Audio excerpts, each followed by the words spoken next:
안녕하세요, 활공입니다. 그럼 이전 영상에서 잠깐 언급했었는데요. 상승 추세와 하락 추세는 성격이 조금 다릅니다. 그래서 결론부터 말씀드리면 상승은 계단식 상승이 많죠. 혹은 계단식 상승이 아니더라도 약간의 횡보하고 상승하는 여러한 조정 구간이 있습니다. 근데 하락은요? 하락은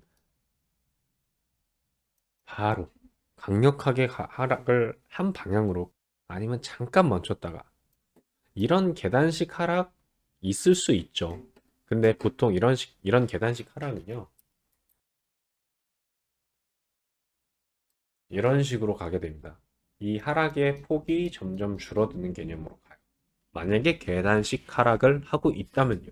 그 말의 즉슨 이 강력한 첫 번째 하락에 대한 에너지가 점점 줄어들고 있다는 거고, 그럼 이 하락에 대한 한 스텝이 끝난다는 겁니다. 물론 여기서 이렇게 황포하다 또 갈 수도 있고 올라갈 수도 있는 거예요. 근데 여기는 이제 다음 문제고요. 이 하락에 대한 추세가 일단은 일단락 된다는 개념입니다. 그 이유가 무엇일까요? 우선 첫 번째, 심리적인 요인입니다. 상승에는 희망과 두려움이 공존합니다. 희망과 두려움이 공존합니다. 하락은요,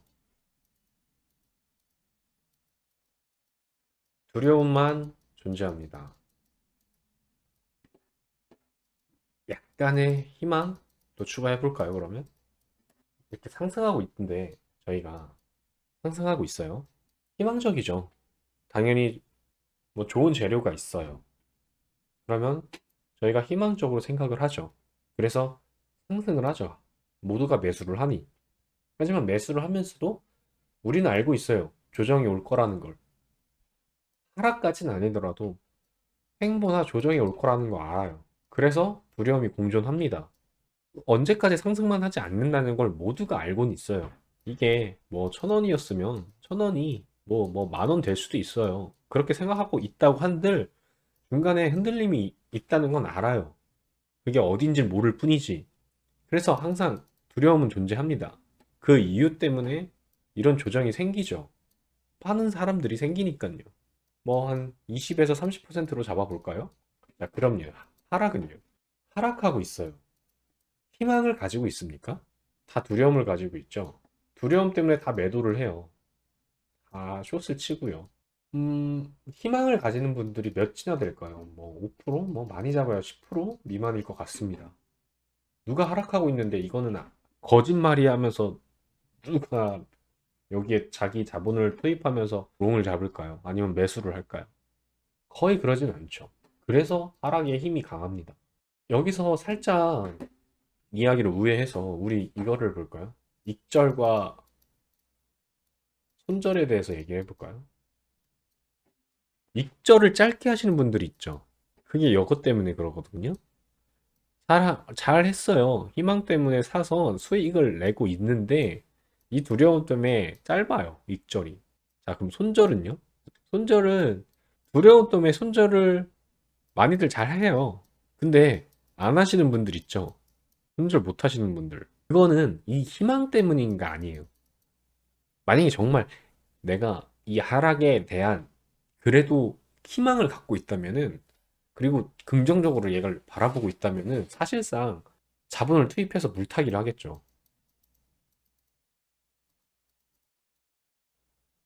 근데 물타기도 아니고 손절도 못하고 그냥 계속 관망하시는 분들. 그런 분들 이것 때문에 그런 게 아니라 두려움. 어떤 두려움? 이 두려움이 아니라 하락에 대한 두려움이 아니라 이미 잘못된 걸 알아도 손절 못하는 이유는 또 다른 두려움. 무슨 두려움? 손실. 자기 자본에 대한 손실 확정. 에 대한 두려움 때문에 손절을 못하는 거예요. 희망 때문에 손절을 안 하고 있는 게 아니라. 희망을 가진 분들은 이제 뭘 해요? 물타기를 하겠죠. 근데 이 물타기 하는 비율이 얼마나 많을까요? 이 하락에 매도하고 손절하고 뭐 숏을 포지션을 잡고 하시는 분들에 비해 물타기 하고 있는 비율이 얼마나 많을까요? 극소수겠죠. 정말 극소수. 만약에 있다고 한들, 만약에 그리고 그 자본이 꽤 어느 정도 있었다고 한들 요 정도겠죠? 그래서 요런 게 나오겠죠. 요 정도가. 이 하락은 막을 수가 없는 거예요. 그럼 두 번째 경제적인 요인도 한번 생각해 볼까요? 왜냐면 차트는 결국 기업과 국가의 성장 여부를 가격으로 표시한 거잖아요.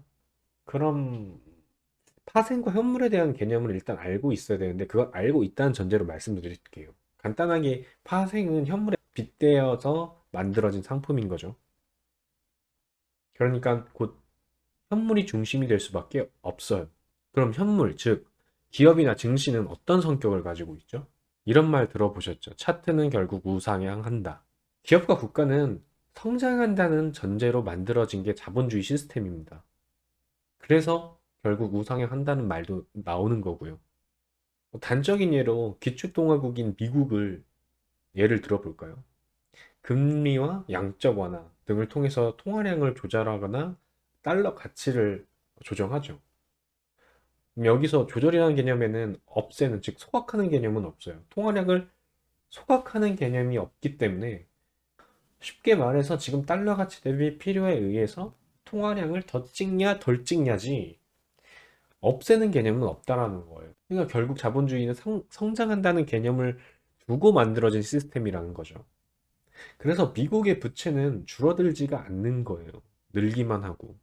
부채율 자체가 줄어들거나 커지거나지 부채율이 마이너스로 돼서 정말 부채가 깎이는, 없어지는 건 없다라는 거죠. 이야긴 즉슨 현대 자본주의에 상승에 대한 개념이 존재는 하지만 하락에 대한 마이너스에 대한 전제는 없었기 때문에 이 개념을 토대로 차트를 다시 본다면 어떠한 큰 이슈가 발생을 해서 하락이 어쩔 수 없이 필연적으로 발생할 수밖에 없는 이슈가 생겼어요. 그러면 동시다발적으로 기관이 됐건 개인이 됐건 모두가 하락에 집중을 한단 말이에요. 그러니까 하락의 에너지가 강력할 수밖에 없어요. 물론 다시 우상향한다는 자본주의 시스템 때문에 결국엔 다시 조정을 주고 올라가겠지만 그 끝이 어딘지 아직 모르고 그리고 하락하고 횡보 기간이 길 수도 있기 때문에 다시 포지션을 추후에 잡겠죠. 어찌됐건 순식간에 하락은 이루어지고 그 힘은 강하기 때문에 추세선을 지금 제가 말하고 싶은 추세선을 만드는 개념이 상승과는 조금 다르다는 겁니다. 결론부터 말씀드리면 상승에서는 어떻게 했죠?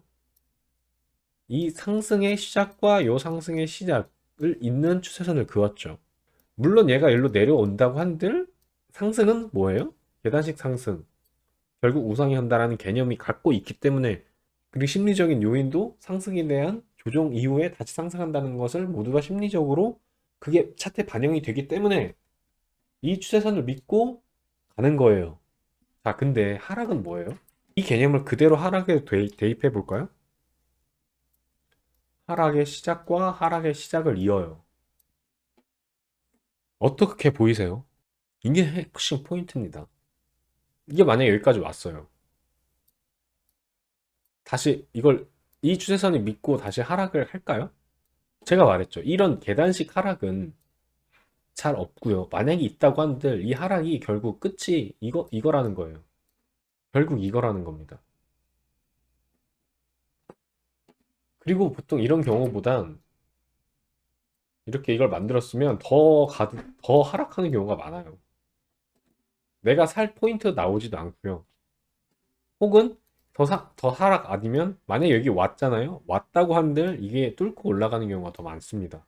왜냐면 이 큰 하락을 이겨내 버렸기 때문에 일단 이 하락에 대한 스텝이 끝난 거예요. 그리고 제가 말씀드렸죠. 하락은 일시적이라고. 그리고 그 에너지가 강력하다고. 일시적인 에너지가 강력한 에너지가 꺾였기 때문에 그러면 뭐예요? 그 에너지가 다시 상승으로 에너지가 전환이 돼요. 강력하게. 그래서 제가 말씀드린 건 추세선을 이런 식으로 그으면 안 된다는 거예요. 이렇게 해서는 수익을, 그리고 한두 번 맞출 수도 있겠지만 지속적인 매매를 할 수가 없어요. 꾸준한 매매를 할 수가 없어요. 선물을 해보셔서 알겠지만 꾸준함이 훨씬 중요합니다. 한순간의 큰 수익보다 작은 수익일지라도 꾸준하게 그리고 확률적으로 내가 성과가 좋은 그러한 결과들을 계속 만들으셔야 되는 게 선물이에요. 선물에서 살아남을 수 있는 방법이에요.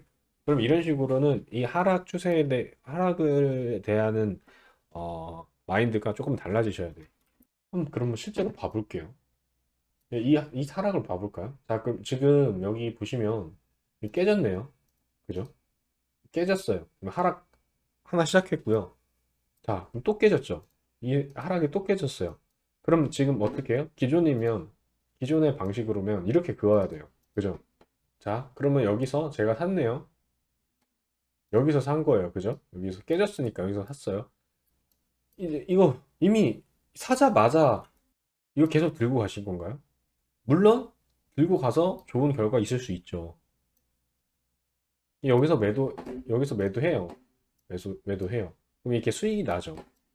좀 그러니까 이렇게 하니까 안 되는 거예요. 이렇게 하락이 자, 그럼 이 개념 그대로 다른 하락에도 대입을 해볼까요? 여기 하락 큰 거 있네요. 자, 이 하락과 여기는 뭐 만들어지지도 않네요.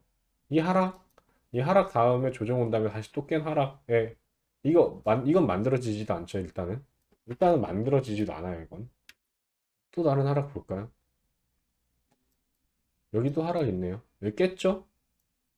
여기 깼죠? 깼죠? 여기 깼죠? 그럼 여기서 뭐 이, 이거 어떻게 해요? 이거는 여기 뭐 여기 깨진 하락의 시작점과 또 그러니까 안 되는 거예요. 이게 만들 수가 없는 거예요. 만들어지는 경우도 잘 없어요. 하락은. 자, 여기서 눈치 빠르신 분들 하락은 강력하다니까요. 아까도 말씀드렸겠지만 하락은 강력해요. 하면 하락은 정말 강력해요. 상승은 이렇게 니밀니밀니밀 계단식으로 갈 수 있지만 하락은 니밀니밀 계단식으로 가는 게 아니고 한 번 나온 하락은 정말 막을 수가 없어요. 너무 강력하기 때문에. 그래서 이런 추세선 가지고는 매매를 할 수가 없어요. 이건 정말 이렇게 될 경우는 10번 중에 한 두세 번 될까요? 근데 이것도 사실 이렇게 안 되고 여기서 이렇게 갔다가 이렇게 가면은 아니면 이렇게 갔다가 이렇게 가면 여기도 손절 여기도 손절 여기도 손절 뭐 이 정도 되면 여기 본절 이거 자 그러니까 그럼 어떻게 해야 되냐